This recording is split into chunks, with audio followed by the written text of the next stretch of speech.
Hello friends, welcome to my channel. आज के इस वीडियो में हम द्वितीय पाठ अन्योक्त विलासा पहले चैप्टर में हमने लगभग चार चार श्लोक के अर्थ किए हैं, अनुवाद। आज के इस वीडियो में हम पाँचवें से करेंगे। चलिए स्टार्ट करते हैं। ना वह ताड़नाथ। ना वह ताड़नाथ मतलब कह रहे हैं कि ना मैं पीटने से। ताड़नाथ मतलब पीटने से। ना मैं पीटने से। तापनाथ मतलब तपाने से, आग में जैसे तपाते हैं। वही मध्य मतलब होता है आग के बीच में। एक सोने की कहानी है, सोने के ऊपर ये श्लोक लिखा गया है। कह रहा है ना वह ताड़नाथ तापनाथ वह मध्य, मतलब कह रहे हैं मैं ना पीटने से, ना आग के बीच में या आग के मध्य में तपाने से, ना वह ना मुझे ना तो मैं क्रियात, ना तो मुझे क्रियात मतलब बेचने से, क्रियात मतलब बेचने से। क्लिश्मान कह रहे हैं क्लिश्माना अहम अस्म। क्लिश्माना अहम अस्म। क्लिश्माना अहम अस्मिन होगा मैं दुखी नहीं हूँ। कह रहा है सोना कह रहा है कि ना तो मैं मुझे तपाने से, ना तो पीटने से, आग के बीच में ना तो तपाने से, ना तो पीटने से, ना तो मुझे बेचा जा रहा है उससे मुझे कोई दुख या फिर कष्ट नहीं है। आगे कह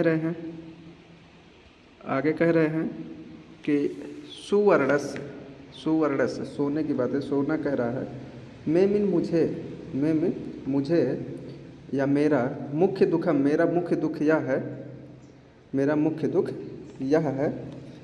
कह रहे हैं तद एकम मिन होगा एक ही है। तद एकम मतलब एक ही है, वह एक है। तद एकम माने वह एक ही है। कह रहे मेरा मुख्य दुख वह एक ही है। यतोमा की, यतोमा न की, माँ माने मुझे, जना मिन लोग, जना मिन लोग, जना मिन लोग, गुंजया, गुंजया मिन होगा, गुंजया मिन होगा गुंजा फल, गुंजा फल, गुंजया, गुंजया मिन होगा गुंजा फल। तोलंत माने तौलना, तोलंत मिन क्या होगा तौलना, तोलंत मिन तौलना। सोना कह रहा है कि सुवर्णस, सोना कह रहा है, सोना क्या कह रहा है, ना पीटने से, ना आग में तपाने से, और ना ही बेचने से, बेचने के कारण दुखी हूँ। मुझे तो एक ही मुख्य दुख है, मेरा तो एक ही मुख्य दुख है कि लोग मुझे गुंजा फल से तौलते हैं, लोग मुझे गुंजा फल से तौलते हैं। आप लोगों को बताया गया था, संदर्भ के साथ हम लोग करेंगे, संदर्भ प्रसंग और इसके भावार्थ के साथ में हम करेंगे।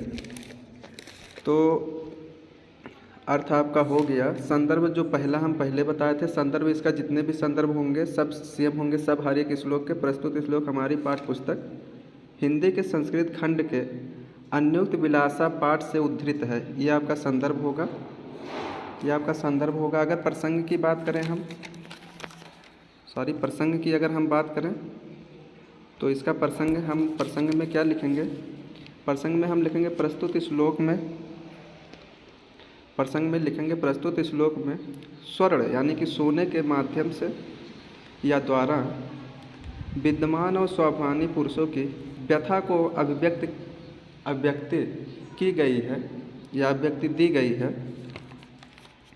भाव क्या होगा इसका, भाव यह होगा, पाँचों वाले का भाव यह होगा, भाव यह होगा कि स्वाभिमानी पुरुष विपत्तियों से नहीं डरता या डरते हैं। स्वाभिमानी पुरुष जो होता है, सज्जन पुरुष जो होता है, वह कहने विपत्तियों से नहीं डरता है, नहीं डरते हैं। उसका अपमान तो नीच के साथ तुलना करने से, नीच के साथ तुलना करने से, नीच के साथ तुलना करने से करने में होती है। अर्थात शारीरिक कष्ट उतना दुख नहीं देता है।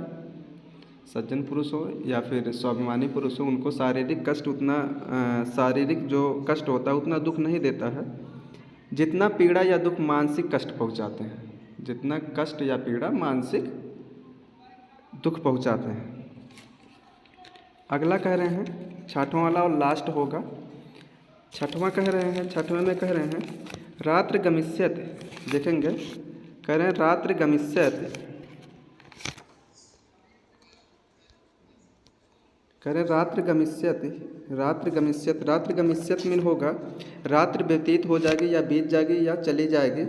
भविष्यत माने होना होता है, भविष्यत माने होना होता है, होगा। शुभ प्रभातम माने शुभ शुभ प्रभात, यानी कि सुंदर सवेरा होगा। कह रहे हैं रात्र बीत जाएगी और सुंदर सवेरा होगा।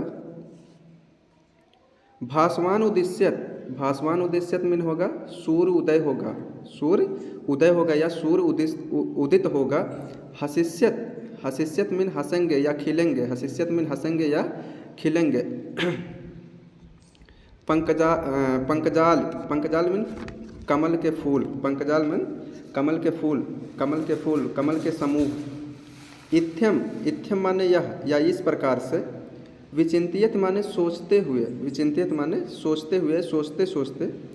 कोशगते, कोशगते मतलब होगा कमल के बीच में बैठे हुए, कोशगते माने कमल के बीच में बैठे हुए।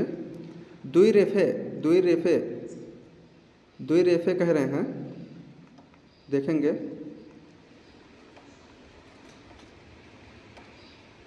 द्विरेफे, द्विरेफे मीन होता है क्या भौरे के या भौरा। द्विरेफे मीन क्या होगा भौरा। आगे कह रहे हैं हा हन हन, हा हन हन यानी कि दुख का विषय यह है, दुख का विषय यह है, यह दुख का कारण यह है। हा हन हन दुख का कारण या दुख का विषय यह है। नलिनी, नलिनी कमलिनी की बात कर रहे हैं, कमल की बात कर रहे हैं। गज, गज मीन होता है हाथी, गज मीन क्या होगा हाथी। उज्जहार माने, उज्जहार मतलब हरण करना या फिर उखाड़ देना, उज्जहार मतलब हरण करना या फिर उखाड़ देना। कह रहे हैं रात्रि, रात्रि गमिष्यत भविष्यत सुप्रभातम, भान उदिष्यत हसिष्यत पंकजाल। इत्थ्यम विचिंतियत गोसगते दुरेफे, हाँ हंत हंत नलिनी गज उज्जहार। यानी कि अर्थ क्या होगा इसका, अर्थ देखेंगे हम। अर्थ होगा कि कमलिनी, कमलिनी मतलब कमल के जो समूह होते हैं, कमल का जो फूल होता है, कमल में बंद भौरा सोचता है, क्या सोचता है कि रात व्यतीत होगा, रात चला जाएगा या रात व्यतीत होगा, रात व्यतीत होगा और सुंदर सवेरा या सुंदर प्रभात, सुप्रभात होगा। सूर्य निकलेगा, सूर्य निकलेगा। कमलों का समूह, कमलों के समूह क्या होंगे खिलेंगे। इस प्रकार कमल के अंदर बैठे हुए, कमल के अंदर बैठे हुए। द्विरेफे में भौरे, भौरा, कमल के अंदर बैठे हुए भौरे को ऐसा सोचते सोचते बड़े दुख का विषय यह है कि हाथी उस कमलिनी को उखाड़ ले गया, यानी कि उखाड़ ले गया, वो उसके अंदर बंद ही रहा। अब देखेंगे हमारा जो संदर्भ होगा, संदर्भ वही होगा। अगर हम प्रसंग की बात करें, प्रसंग यह होगा कि प्रस्तुत श्लोक में कमलिनी में बंद भौरे के द्वारा जीवन की अनिश्चितता के बारे में बताया गया है। क्या होगा किसने जाना है, किसी को नहीं पता कब क्या हो जाए, सिवाय एक के जो ईश्वर है, उसके सिवाय कोई नहीं जानता कब क्या हो। देखेंगे भाव क्या होगा, भाव हमारा होगा, भाव यह होगा कि व्यक्ति या मनुष्य, पुरुष स्त्री कुछ भी, चाहे कितना भी मधुर कल्पनाएं क्यों ना कर लें, हम कितनी ही मधुर कल्पनाएं क्यों ना कर लें, परंतु उसके ऊपर कुछ भी निर्भर नहीं रहता। जो हम कल्पनाएं कर रहे हैं ऐसा कुछ भी निर्भर नहीं कर सकते हम, ऐसा निर्भर नहीं हो सकता है। वही होता है वही होता है जो ईश्वर चाहता है, यानी कि जो ऊपर वाला चाहेगा, ईश्वर जो चाहेगा वही होगा। हमारी कल्पना करने से कुछ नहीं होने वाला है। हाँ, मेहनत करेंगे तो कुछ ना कुछ ज़रूर कर सकते हैं। चलिए, बहुत ज़्यादा बड़ा वीडियो नहीं बनाएंगे। आपका ये अन्योक्ति विलासा द्वितीय पाठ का संदर्भ हो गया, आपका अर्थ हो गया, भाव हो गया, प्रसंग हो गया, सब हो गए। अगले वीडियो में हम इसी चैप्टर का प्रश्नोत्तर और व्याकरण संबंधी प्रश्न करेंगे। ठीक।